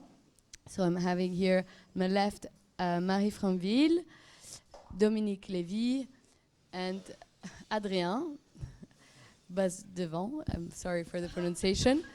So we're going to start with introducing. I would invite all the speakers to quickly introduce, and then we're going to talk about the metaverse. So how NFTs are applied to metaverse world, and how we're using the NFTs, and what are NFTs in the metaverse. Hi, so I'm the co-founder of Nabia. It's a Web3 creative studio, and we are specializing in creating experiences and video games on open metaverse, such as the Sandbox, Spatial, Crypto Voxels, Decentraland. And we've been working with many pure Web3 projects, like we launched the Museum for Wonder Woman. Those who are into the blockchain, maybe they know the project. They have a really large community. We worked also for Avenged Sevenfold, which is a metal band from the US. They've been around for a while, but they are very, very deep in the Web3, and they wanted to communicate, talk, engage with their audience, their fans in a different way, and nothing better than the Web3 technology and NFTs for that. We also work for Spurs of Genesis, which is a game, the first trading card game, which was launched before Ethereum. It was launched on Bitcoin. It's a bit technical, but on Counterparty. And I started working in the blockchain space in 2018, and at that time it was already late, but it wasn't mainstream. Now it's getting more mainstream, and I read every day metaverse, NFTs everywhere. Everybody's asking what's going on, what can we do? So yeah, and what else? So that's maybe where you started from. Yeah, so I started from the video game vertical, nothing to do with the blockchain, but I used to curate for professional conferences in San Francisco, in Montreal, in Paris, for video game professionals. I started in 2018 to curate one of the first event called Blockchain Game Summit, actually in Lyon. And it was sponsored by Ubisoft. And I brought 200 speakers, experts from all over the world, very much specializing on the blockchain games. And that's how I met all these amazing brains, and I understood the vision of what blockchain is. And of course, I created Nabia in France, in Lyon, actually, because I'm a banana. I'm a yellow outside, but white inside. But I'm from Korean origins. And so I wanted to honor a little bit, and Nabia is nursery rhyme. a song for kids. Everybody knows there, and it's like Au clair de la lune in France. And Nabia means a butterfly. It's a beautiful song, and it represents the playfulness and also the transformational journey. And I think in the wake of the Web3, we are definitely recreating the new paradigm, the new economy for content creators, and they own their experience and their journey. And we are a lot about the digital identity as well, for brands, for instance, because we bring brands to different metaverses. And digital identity is what NFT can enable. And you know, when you meet people, you can't really have control in how they perceive you, but the Generation Z completely understood what this is. And I love gaming for that, because the players have a deep understanding, inherent understanding of what it means, the digital asset, digital property, and digital identity. It's, they take the digital identity as the extensions of themselves.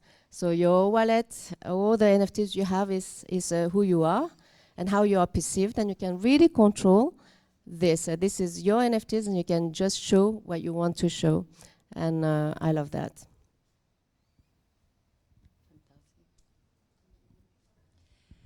Bonjour, Dominique Lévy. Je suis I'm a collector, Dominique Lévy, DSL Collection.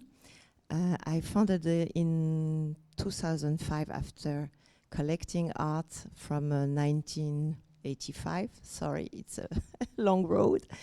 I created with my husband, Sylvain Lévy, my daughter, Karen, a strong collection of Chinese contemporary art after a trip in 2005.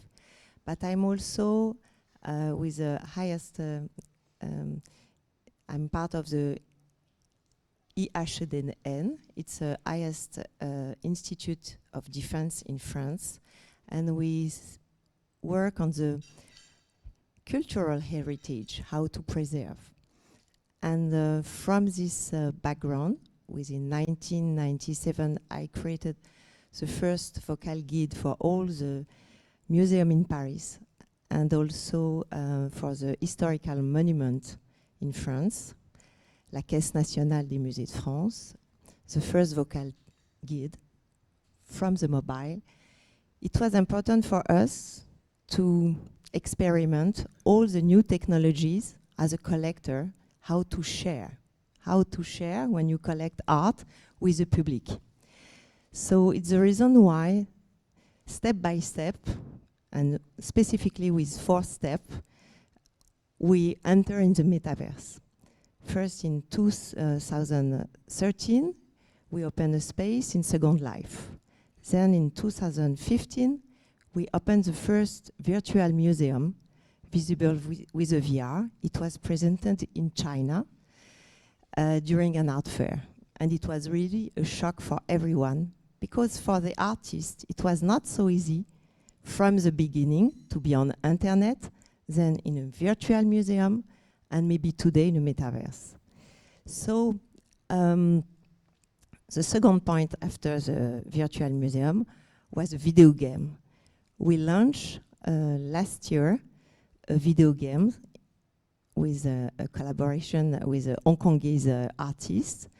And this video games was, we received the award from Tencent, like the best video games in art. So it was logic to enter in the metaverse, and we start last year with a project where the first public museum in Shenzhen, Pingshan Museum, asked us to open a room where, close to the physical, of course, artworks, there is a DSL room where you can, with a mask, come with your family. 5-6 persons can experiment to enter in some artworks. So for this reason, it's the reason why I can speak about metaverse, because we really experiment through museum, but not only in the Pingshan Museum. After that, few museums in Bogota and the Art Center in Hong Kong asked us to also open DSL room to have immersive experience that we have not yet in France for the moment, unfortunately. So it's the reason why I'm maybe here, and thank you to Alexandra Fin and Asian Now team and Oliva Sartogo to invite us to speak about Metaverse, because we are one of the example of a collector who really enter yet in the Metaverse. We don't speak about a subject that we didn't approach or that we didn't create already for our visitors. Today, before to let Adrian to introduce himself, there is something happen that if you take the MoMA museum, they decide to sold artworks for, I think, $70 million to enter in the digital way of thinking. The question is why? Only because they have 2,700,000 visitors, physical visitors, and they have 35 million of visitors through the web. And they consider that now they must take care about the 35 million of virtual visitors to give content, to give experiences, and go very fast to win more and more visitors.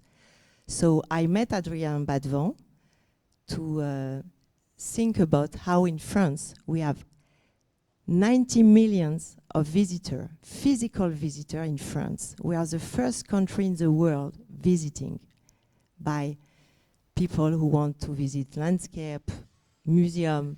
And the question is how to run very fast in the Metaverse. That means we have the physical visitors, but we really need right now to push, like the MoMA, the visibility of the French culture was a great content in the Metaverse. Thank you so much. Really glad to be here with you today. My name is Adrien Badevant. I'm a tech lawyer. Unfortunately, my avatar has a huge digital ego. I'm sorry about that. I feel really intimidated to just have half of the screen, because I guess it's a really important time today to have an inclusive conversation in between stuff that are from like physical space, digital space, and I'm really glad today to be in a panel with only one man. And unfortunately, the digital ego is still half of the page. But I think it's important that also, you know, in the metaverse, since we're going to have representation of new sphere of, there's going to be so many new conversation, it has to be more inclusive as well. So I wanted to emphasize on that first point. What I do on a daily basis is I work with amazing artists and entrepreneurs on innovative projects around either software, blockchain, data protection. And it's, as Dominique pointed out rightly, an amazing time today. There are so many things going on. And on my spare time, I have been appointed by the French Minister of Culture, Economy and Digital Affairs to make some kind of exploratory mission on the metaverse. We are actually going to present those findings in the coming days. So you're going to hear more about it. I cannot go into the details today, but what we have done in the past 6 months is that we have encountered more than 80% from the ecosystem to see how France and Europe can have their own vision and approach of the metaverse. What I can talk about briefly so that we can have more conversation afterwards is that actually, you know, that name metaverse, there are so many logics and spaces behind it. There's a lot of confusion. So one of the big tech rebrand himself like that. So a lot of people believe that now Facebook is the metaverse, but it actually, if you see the international landscape, there are two big ecosystems behind the metaverse.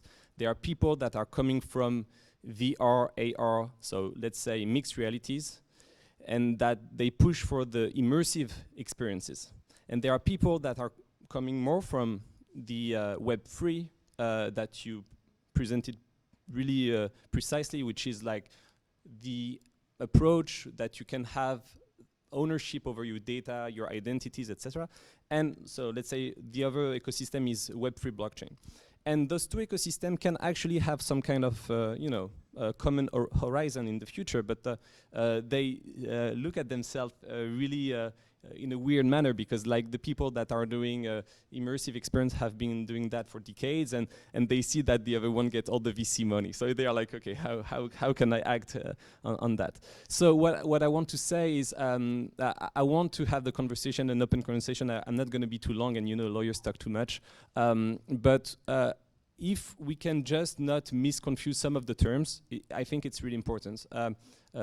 We talked a lot about the non-fungible tokens that are an important part of something that is going on in the way you transact in between people, in the way you want maybe also to donate, or maybe you have also sometimes a way to identify yourself in a decentralized manner. You have the soul-bound token that can be also some of a means of exchange. But NFT are not the metaverse, just so we are clear on that.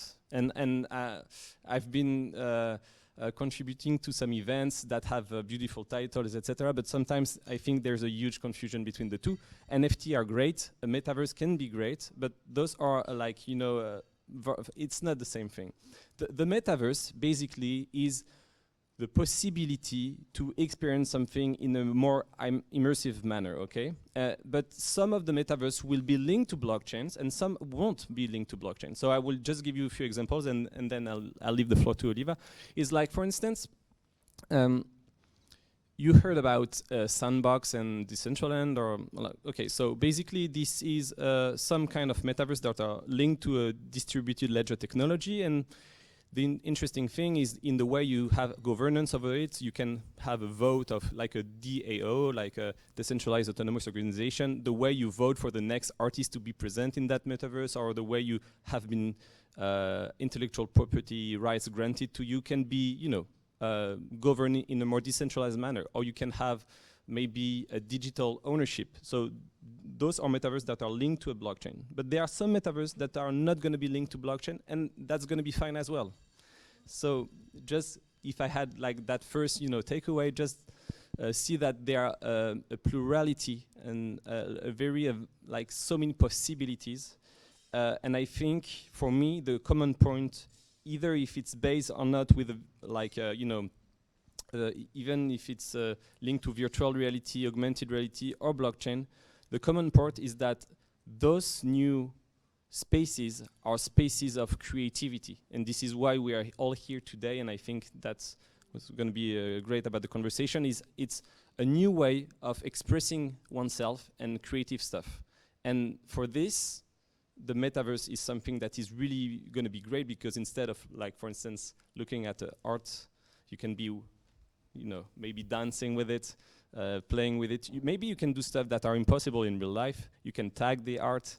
You can, So this is the creativity that is the common point of interest. But I guess there are multiple way of, implement it. Thank you very much.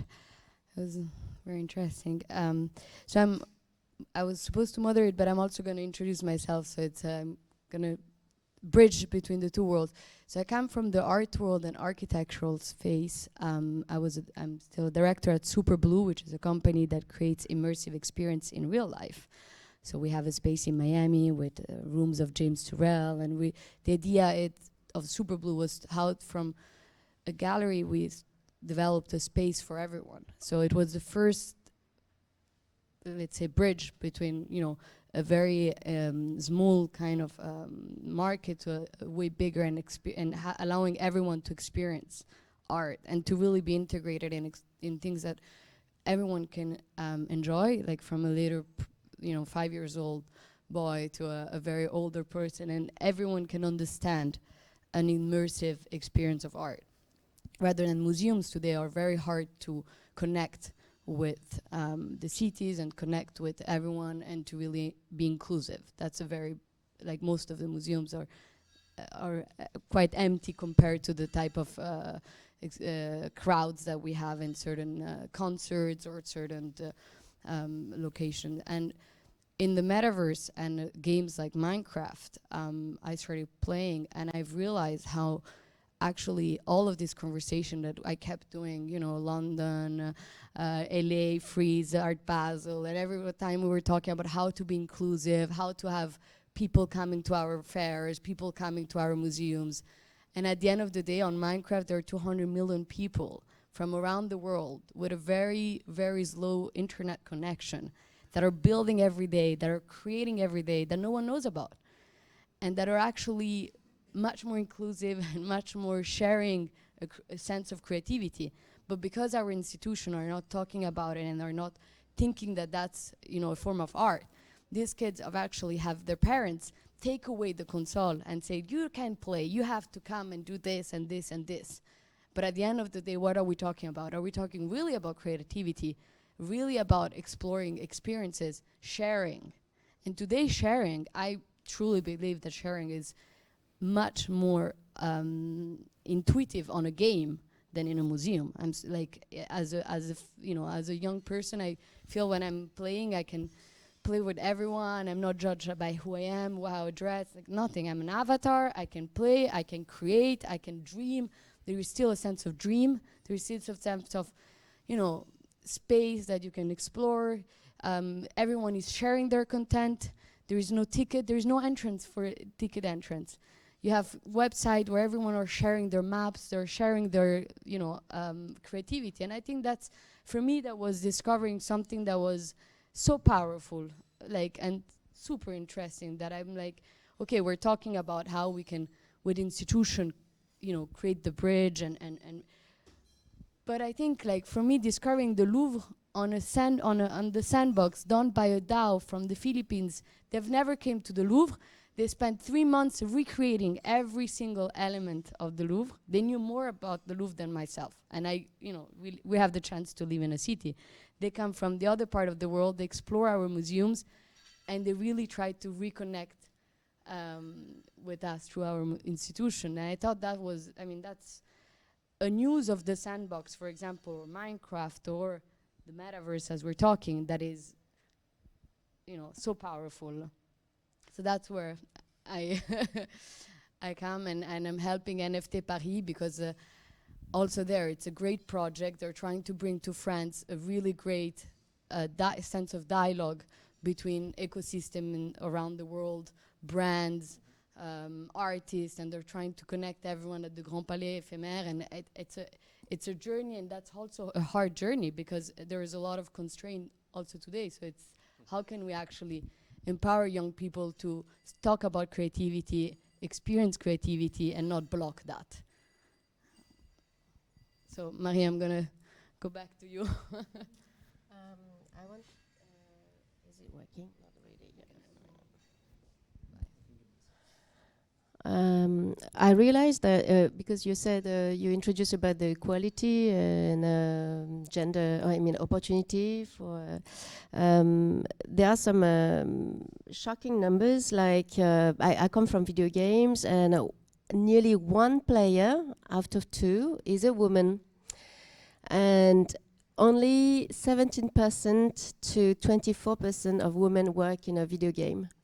And usually they are in HR, accounting, etc., etc. There's no real problem with that, okay? But the only problem is that the representation, the games are made by men for men. And it's a bit of a problem. I have a son, and I like him, and he's Asian a bit, and I like him to know that they can be role models or characters, non-playable characters in video games who are different. So I think that the Generation Z is very much into that, because they can do anything, create any kind of avatar. So just to say that, just to rebound on what you said, That's how I decided, okay, the metaverse, the NFT, 2018, that was, you know, when I started, and I said, I'm not going to be a user.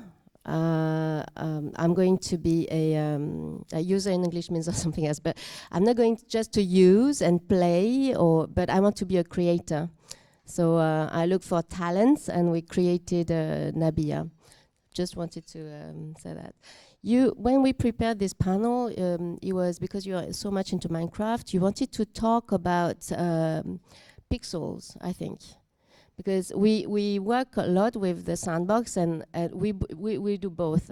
We do voxel art. Voxel is pixel, but in 3D. So basically, we make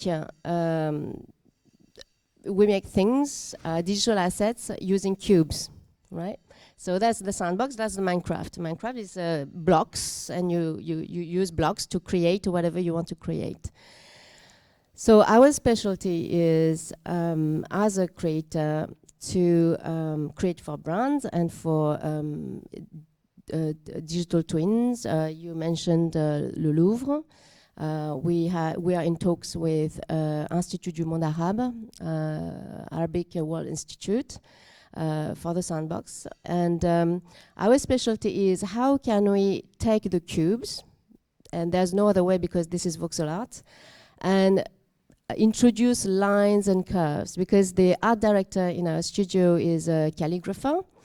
He's a digital artist, but he loves the calligraphy by hand, because sometimes working on computers, I don't know if there are any artists, sometimes it can really be alienating, and sometimes it's nice to touch the stuff, the material, like a brush and a piece of paper, and do that, draw lines. And so that's our specialty. And so like the museum for the World of Women, it wasn't block by block. The building is made of assets, meaning that we created, I think it's a one of a kind at the moment.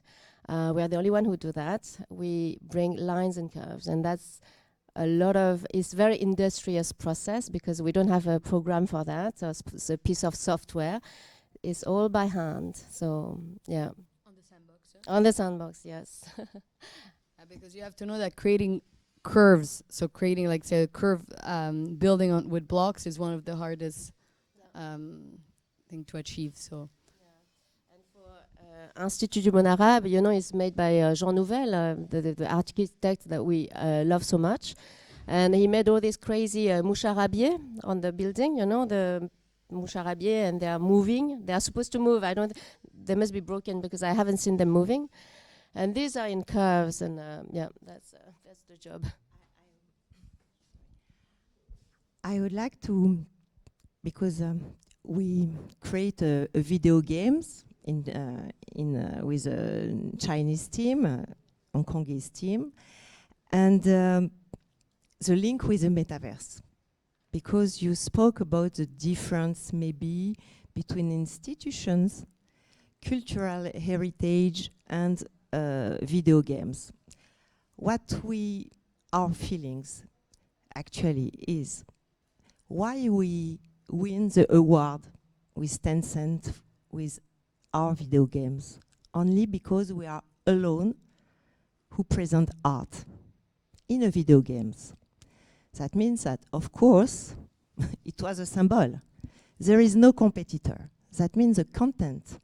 And for me, the best quality of image came from the video games. And it's the reason why we wanted to use it to promote artists, to speak about artists, and to have a strong video games with art inside. Because actually, it's not a target to speak and to give this kind of content. What we try to bring to the institution, like a museum and and it's important, they have the content, they have the images, they have the rights, they have an incredible content for everybody. So I hope in the future we will mix the interests, the biggest interests that we have all, and the future generation for video games, but with the content of the cultural heritage and institution. This is a link, and it's the reason why with Oliva we said, okay, we will make together the same panel, because for the moment there is not a lot of link. And it's very important that from the part of collectors, even governments, countries, we create this link, because the young generation would spend a lot of times with video games, and we hope that they will play, because what we observe, they remember very well the name of the artist and the piece of art in the video games when they saw it in a game. So this is the first thing. The second thing, what is the interest for the metaverse, for a country, for people? Actually, the last immersive experience space that we opened was in November 2021 in Kiev. Of course, the Institute of Modern Art, who opened this space where the visitor can experiment the metaverse in the museum, or of course outside of the museum, because this kind of immersive experience, you can use it from anywhere in the world, from your computer, even you don't have any mask. But what is incredible, when the institute closed because of the war, they ask us if we can help them to open with a VR, with a company VR, Ukrainian people really involved in metaverse, a platform, and if we can help them to become visible. They arrive to create this Ukrainian pavilion to present art, design furniture, fashion. They asked 200 artists. They took only 30 in the pavilion. La MEP, who has an extraordinary exhibition with Boris Mikhailov, actually. He's 84 years old. He entered in the metaverse in the pavilion, Ukrainian pavilion, to show some part of the view of the exhibition in Paris, Maison Européenne de la Photo. And for this situation, Alexandra Fin, and I said thank you, because there is no link between Ukrainian pavilion and Asia now, but she accepts that we presented the artists who cannot be visible. Actually, they cannot come because, as you know, the men cannot leave the country. They must assist and be there for the war. So it's the first time, and maybe it's a very historic moment in the metaverse, that the Ukrainian pavilion is visible in situ at Asia now, and from any computer and from any mask and from everywhere in the world. So this is a big and great support with the heritage cultural, because the artists made pieces of art during the war. So of course, even they are destroyed, burned, taken by in Ukraine, they will exist in the metaverse for the future and to be transmitted to the other generation. I think it's a great illustration. It's hard to talk about that example, but if I had just to give two takeaways, is the first one is what is the metaverse and why you should, be part of it. The metaverse, we can have a huge conversation and it's going to evolve, so we cannot foresee how it's going to evolve. Today, it's like proto-metaverse. It's really like early. But you have hyper-realistic metaverse that really look like what you see in the real life, and you have voxelized metaverse. And I think it's important to be also really open-minded about how things can be, realized, because you can have the willing to have a hyper-realistic metaverse where there are museums such as all the one that you know in the city of Paris, for example, or places like Notre Dame. We heard that Notre Dame burned in the previous panel. We haven't discovered it, but it was recalled up.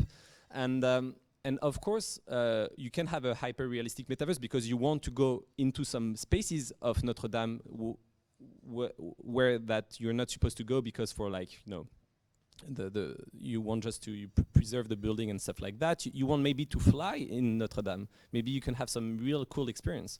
So this is about hyper-realistic. Voxelized metaverse is also super fun, super linked to gaming. You have so many creativity, and what if you want to have like just one takeaway about the metaverse is about creativity. That's the whole, you know, that's the essence of the metaverse. And metaverse is going to be about culture, or it's not going to happen. Because of course you're going to also have B2B metaverse, because for you know, training to help you to learn how to, I don't know, fly certain engines or stuff like that, drive certain engines. Maybe you're going to have also all the training. There are a lot of NVIDIA, Microsoft, they are focused on the B2B version of it, but today we are more about talking about the cultural and the artistic part, and I think those are, for me, the priority, like overall. So this is what the metaverse is. Why you should be part of it is, I don't know everyone what you do on a daily basis, but as a citizen, as a user, as an public institution, private institution, and I think Dominique pointed out that France is, for instance, one of the top place for tourism. Now you want to know how, as a country, as an institution, you can, you know, put into perspective what you have as all the various assets that you can have. It can be places, it can be content, and all of that you can create experience, and it's really the, you know, not only the internet at the beginning was typing, now it was about video, now it's entering and have immersive 3D real-time experience with those. And I think this is why also with Dominique we wanted to discuss the necessity at a regional level, and also more broadly at an international level, to know how you can have artists and, you know, software developers and gamers. And I think it's really the intersection exactly of art and you know, and digital approach, which is like you know, a coder, stuff like that, etc. And there's going to be so much creativity out of it, and we just have to, you know, to see what kind of experience we want to offer as a museum to the general public. And it can be something that is really linked to what's happening in reality, but it also can be something that is really creative. Again, you can do some wingsuit from the Eiffel Tower because you think it's nice. Maybe it's going to be a bit too much to handle with the with the mask on, but yeah, I just wanted to say that there's a plurality of things and a lot of creativity. So just getting back to what everybody was saying. Yes, no, thank you very much. I think we're definitely, as you said, at the very beginning of a long journey, and we're seeing how cultural institutions are starting to use this media and this way of communicating to also grow with the growth of the metaverse, because I think we're at the very first steps of the big baby that is gonna. Yeah, sorry, I forgot to say the main thing. The main thing is it's the beginning, but you should be part of it because you have to test and learn. There are, and I give you the mic in a second. The last point I wanted to say is, like, either you want to go as an NFT approach. There are super stuff that are happening in Paris. The NFT factory just opened last week. It's an amazing place, amazing people doing that. There's the NFT Paris that is also doing important thing for the ecosystem. If you want to do something that is linked to something that is immersive, you can also do stuff without any blockchain behind it. It's also cool, but you have to test and learn. And don't say, like, I'm gonna wait for the final metaverse to arrive, because let me just give you a quick, can I have 30 seconds left? A quick, and I give you the mic. You know, do you know the talk of Bill Gates on the Letterman show in the 90s? He's being asked what is the internet about, and he's saying, okay, internet, you can watch the baseball game. And Letterman is laughing out loud, like, you know, it's like everybody's laughing, so in the audience, and making fun of Bill Gates, saying, yeah, but we have the radio for that. And he says, no, actually you can like watch it when you want, and at the moment we want and how you want it. And what Bill Gates is describing in the 90s is streaming and Netflix. But streaming and Netflix, it took another like 30 years to happen, okay? Like everybody here watched a bit of streaming and stuff. So it's kind of the same thing for the metaverse. Bill Gates fortunately, he did not wait for the 21st century to enter the internet or to surf on the internet. He was building it step by step, and I think you should go and test and learn right now, because if you just wait for it to arrive, then you won't have that progressive learning journey, and I think this is the most important part. Just to say that it's incredible because a lot of people didn't understood metaverse, what is the interest and the human part behind the metaverse, because it's technique, high tech, people doesn't know. But when we know that, for example, in the few next week, NYU Tisch School, who create a metaverse, a space, Washington Times Square in the metaverse, and also the Pingshan Museum in Asia, all the artists with their avatar or creators they will have the possibility to enter in the Washington Times Square or the Pingshan or the Ukrainian pavilions, and they will exchange and go through a space to another space to have this human link and speak about art. And this was not possible just with a mobile. Even you open a conference, you cannot see and be inside of the space. So this is a password, the bridge. You spoke about bridge. And we hope through the gamers, who is actually the most important people who use the mask and the technology, to give you just a number. Actually, we are 7,500,000,000 people here in the world. In 2050, we will be 9 billion. The 2 billion more will come from Africa and India for many reasons.